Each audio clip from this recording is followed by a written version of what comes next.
একের পর ভুয়ো ভোটার কার্ড নিয়ে একের পর এক অভিযোগ এসেছিল। আর ভুয়ো ভোটার কার্ডের পর এবার ভুয়ো আধার কার্ড। হ্যাঁ, কাকদ্বীপে জাল আধার কার্ড তৈরির চক্র। সাইবার ক্যাফের আড়ালে জাল আধার তৈরি হতো। শুধু তাই নয়, এই জাল আধারের হদিশ কিভাবে পাওয়া গেল, আরো বিস্তারিত জানতে পারবো।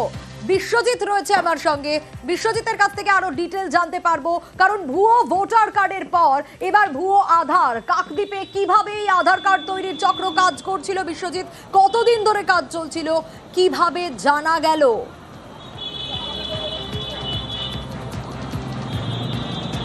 দেখো, কতদিন ধরে কাজ করছিল এটা বলা সম্ভব নয়, কারণ মেন বিষয়টা যেটা হচ্ছে যে কাকদ্বীপ হাসপাতালে দুজন প্রসূতি, একজন সাগরের বাসিন্দার এবং আরেকজন হচ্ছে কাকদ্বীপের গোবিন্দরামপুরের বাসিন্দার। দুইটি প্রসূতি মা যখন কাকদ্বীপ হাসপাতালে বাচ্চা প্রসব হয় এবং তারপর তারা ওই বাচ্চার যখন জন্ম সংশয়পত্র যখন নেওয়ার জন্য হাসপাতালে আবেদন করেন এবং সেই আবেদনের ভিত্তিতে তারা যে আধার কার্ডটি, মায়ের যে আধার কার্ডটি তারা জমা করেন, সেই আধার কার্ডটি দেখে হাসপাতালে যারা আধিকারিকরা রয়েছে তাদের কিছুটা হলেও সন্দেহ হয়। তারা কিন্তু ওই আধারের নাম্বার যখন যে কম্পিউটারে যখন তারা যখন সার্চ করে এবং তার যে সার্চের রেজাল্টটা আসে, তখন কিন্তু দেখা যায় সেই আধার কার্ডের নাম এবং ওই যে আধার কার্ডে জমা করা হয়েছে অভিযোগটা ঠিক কি?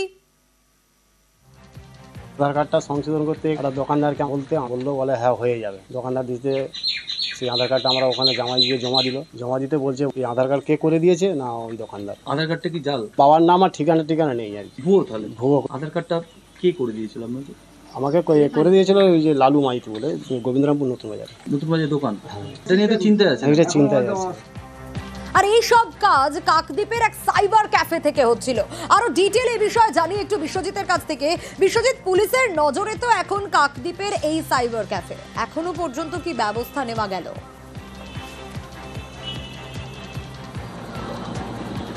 হ্যাঁ দেখো, এই বিষয় নিয়ে কিন্তু কাকদ্বীপের হাসপাতাল সুপার কিন্তু সরাসরি হারুর পয়েন্ট কোস্টাল থানা এবং সাগর থানাতে কিন্তু অভিযোগ দায়ের করেছেন এবং সেই অভিযোগের ভিত্তিতে কিন্তু ইতিমধ্যেই কাকদ্বীপ থানা এবং হারুর পয়েন্ট কোস্টাল থানার পুলিশ তদন্ত শুরু করেছে বিষয়টি। আমরা কিন্তু গিয়ে পৌঁছেছিলাম যেই সাইবার ক্যাফেটি এই কাজটি করেছে, তার কাছে যাওয়ার চেষ্টা করেছিলাম। তার দোকান বন্ধ এবং তার বাড়িতেও গেলাম, তিনি কিন্তু সরাসরি আমাদের থেকে এড়িয়ে গিয়েছেন, কোনোভাবেই আমাদের সামনে আসতে চাননি। একেবারে স্বাভাবিকভাবে এই কাজ দীর্ঘদিন ধরে চালাচ্ছে সেটা কিন্তু বলা বাহুল্য, কারণ যে পরিবারটি দাবি করছে যে তারা যখন ওই তাদের আধার কার্ড নাম পরিবর্তন করতে যান, নামের ভুল ছিল সেইটা পরিবর্তন করতে যান, তারা কিন্তু একেবারে সরাসরি খুব তাড়াতাড়ি কিন্তু এই নামটি পরিবর্তন করে দেওয়া হয়েছে। অর্থাৎ খুব মানে একদম সোজা ভাষায় বলতে গেলে একেবারে আধার কার্ডটিকে স্ক্যান করা হয়েছে এবং স্ক্যান করে তাকে কালার জেরক্স বার করে সেখানে নামটা এডিট করে জাস্ট সেইভাবে কিন্তু দিয়ে দেওয়া হয়েছে। একেবারে পরিষ্কার কিন্তু এই ঘটনা উঠে আসছে এবং এই ঘটনা নিয়ে স্বাভাবিকভাবে চাঞ্চল্য ছড়িয়েছে কাকদ্বীপ এবং সাগরের যে প্রসূতি মা। নজর থাকবে বিশ্বজিৎ।